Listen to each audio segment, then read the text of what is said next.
Order! Order! You are an incorrigible delinquent at times.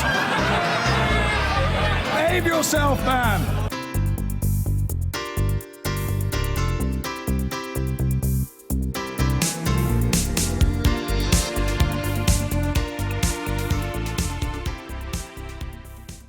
Now, David Cameron has insisted he is deadly serious about his pledge to reform the EU treaty, telling business leaders the current situation simply isn't good enough for Britain. Of course, there's a large contingent of Eurosceptics in his own Conservative ranks to appease, so how much of his speech today was directed at them? Well, our political editor, Gary Gibbon, is in Westminster.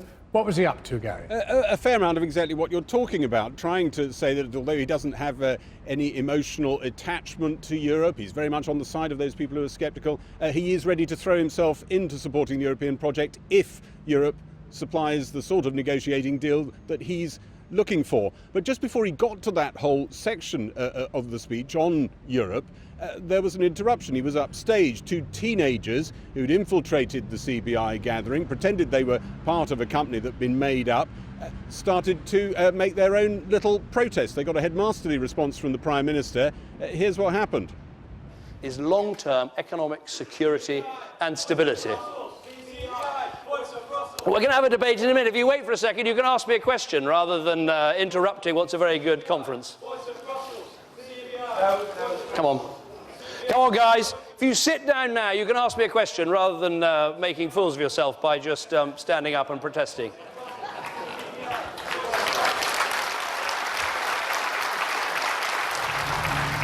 Well, they were actually heckling the CBI for being too pro-European, not actually, as it were, criticising the Prime Minister directly. Tomorrow the Prime Minister's on Europe again. He's going to be unveiling the letter that he's sending to the European Council. That's the letter that outlines the renegotiation package Britain wants. No great surprises, not many pages, not any new information as far as I understand, but these are the hymn sheets, as it were, that people will read off as they come in for what are called confessional one-to-one negotiations, each country's ambassador in Brussels with the European Council.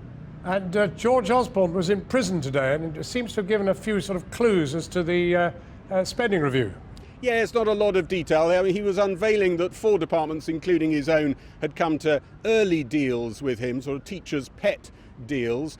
We're not talking about a huge amount of money here in the great scheme of things, but he wanted to encourage others. One of the other departments that may well sign up to a deal relatively early is the Ministry of Justice. And as you say, he was visiting one of their prisons to make his points today. Flogging off bricks and mortar, the Chancellor visiting Brixton Prison today said some of the country's best-known jails could be up for sale. 9 new ones could be built to replace them. The first of the prisons to be sold off will be Reading Jail, which closed its doors in 2013. Other sites that would catch a property developer's eye and could well be under consideration include Wandsworth Prison, Wormwood Scrubs, Pentonville, recently valued at £200 million, Armley, Leeds and Manchester Strangeways. The government says the sale will create space for 3,000 new homes and could help build 9 modern, efficient prisons at a cost of £1 billion. George Osborne also announced that 4 departments had agreed cuts of around 30% in some of their budgets over the rest of this Parliament. Everyone told me that departments weren't willing to settle, and today I've announced settlements with 4 substantial departments. I would say, compared to the other 2 spending reviews I've done, actually this one is going more smoothly and we're making further and faster progress. But the Welfare Secretary, Ian Duncan-Smith, has told the Chancellor to keep his hands off the universal credit budget as he looks for other welfare savings to help him ease the sharp tax credit cuts rejected 2 weeks ago by the House of Lords. Are you proud of the decision you made on tax credits? And was it realistic to think that families who aren't that well off could take a 10% cut next year in their income? Now, I said I would, faced with that impasse as a result of my political opponents in the House of Lords, I would come back at the spending review with our proposed way forward. And I'm absolutely sure you'll be up in the gallery, Gary, when I make my announcements. The Ministry of Justice could be next in the list of departments settling early with the Chancellor. The Department for Local Government's 30% cuts in some projects was seen as a bad omen by councils who fear they could get a similar slice off their budgets, with massive implications for adult social care. More than 1/3 of local government funding currently goes to adult social care. It is by far and away the biggest thing that they spend their money on.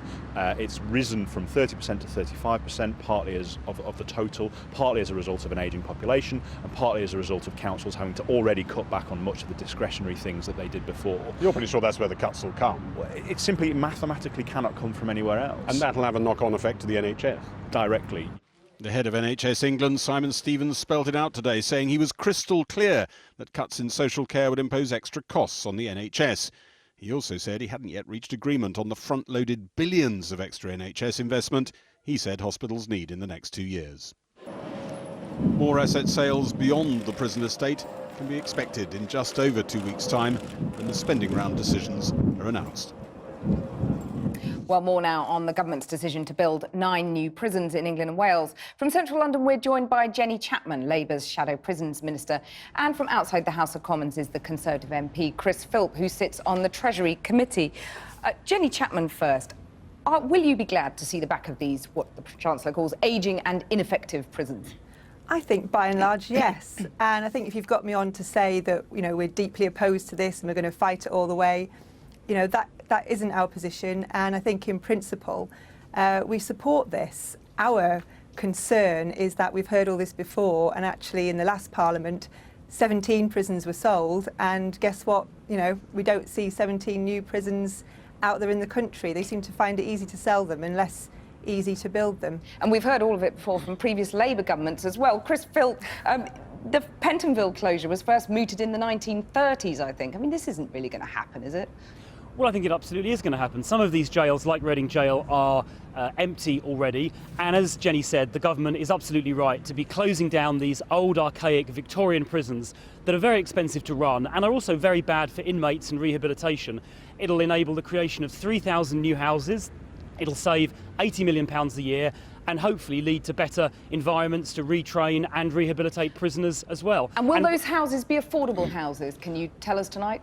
Well, of course, as with any new development, there will be an element of affordable housing. That's the case with all developments. How big an element? Well, it'll be up to the local council to give planning permissions. The average these days is around about 25 or 30%. But what's, I think, really important is that these units will be freed up for housing in the centre of London and elsewhere where those housing units are so desperately needed. It's a really good common sense policy. And to Jenny's point about timing, 5 of these new 9 prisons will be built during the course of the current Parliament, so in the next 4.5 years. OK, Jenny Chapman, perhaps we'll have to wait and see whether that happens. But obviously one way to reduce overcrowding and to save money would be to cut jail sentences. Would you back that? No, well, what I want to see is if the government, as Michael Gove says, wants to cut the prison population, he's got to do that by cutting crime. And I just really would question his ability to be able to do that when we see what is being done by the government at the Home Office to policing. And I think it is a real foolish mistake to look at the prison population and prisons separately from what's happening in the criminal justice system elsewhere. Well, Chris Philp, on policing, police commissioners are suing the government over the cuts. And just to draw in some of the other opposition to the cuts, the NHS boss saying that the NHS could run out of money. We've even got one of the government's own cabinet ministers threatening to resign, reportedly, over cuts to the universal credit. Is this all just shroud waving? Well, look, let me introduce 1 or 2 facts to the debate. First of all, crime in this country is falling. It's fallen by over 20% in the last 5 years, despite the fact there have been reductions in police budgets. So the contention that there is a relationship between police budgets and crime simply isn't true. So why are the police commissioners suing then? Crime in this country is falling and has been falling for 5 years. What we saw, I think, was a problem with the reallocation forecasts, and the police minister discovered on Friday of last week there'd been a mistake in the numbers. He came to the House of Commons today and apologised for the mistake in the calculation, and very shortly he's going to do a new calculation. And the NHS boss and the cabinet minister threatening to quit? Well, look, is this all just shroud waving? Well, I mean, clearly before a spending round, different spending departments and organisations do want to make their case, and I understand the fact they want to do so. But on the NHS, there is going to be £10 billion of additional spending over the lifetime of this Parliament. The NHS has its funding protected. It's one of very few departments to have that. And the government is categorically clear. NHS spending will be protected and will in fact be increased by £10 billion, something we can all take great comfort from. Jenny Chapman, when are you planning to eliminate the deficit? We will be working to do that. We do think that that is very important, but what we also think is important, is public safety, is people's incomes. And, you know, John McDonnell's made very clear today that what the Labour Party would do is go for growth as well as just a race to the bottom. OK, but when would you eliminate the deficit? We're working on that at the moment, and we do not agree that just by slashing people's incomes and decimating public services, that is how you go for growth. This government has failed in its ambitions to cut the deficit, and I think we'll continue to see it fail. And the rows that you're seeing in government now, this really quite unedifying view of ministers sort of slugging it out in public, I don't think is going to do the country any favours at all. And it's very bad for public services to see the people that are supposed to be championing them engage in this kind of, you know, conflict by press release that we've seen on the media today. Well, Chris Philp, you've got your own MPs rebelling over the cuts. You've got the Lords defeating you on tax credits. Is this all going too far for even your own party? No, it isn't, and let's again come back to the facts. The fact is we've got the highest growth in the G7, we've created 2 million jobs, wages are growing at 3% per year, and we've managed to get rid of half the deficit which Labour left behind. It's rich of Labour to talk about the deficit. We've fixed half of their mess. We intend to fix the rest of it over the course of this Parliament. And there's nothing noble or moral about spending more money than we can afford and sending the bill to our children and our grandchildren. And that is why the government is absolutely right, and Conservative MPs in Parliament are absolutely right to support this plan to return our budget to surplus by 2020. I think 10 years is quite long enough, and we're going to get there by 2020. Chris Philp, Jenny Chapman, thank you very much for joining me. John.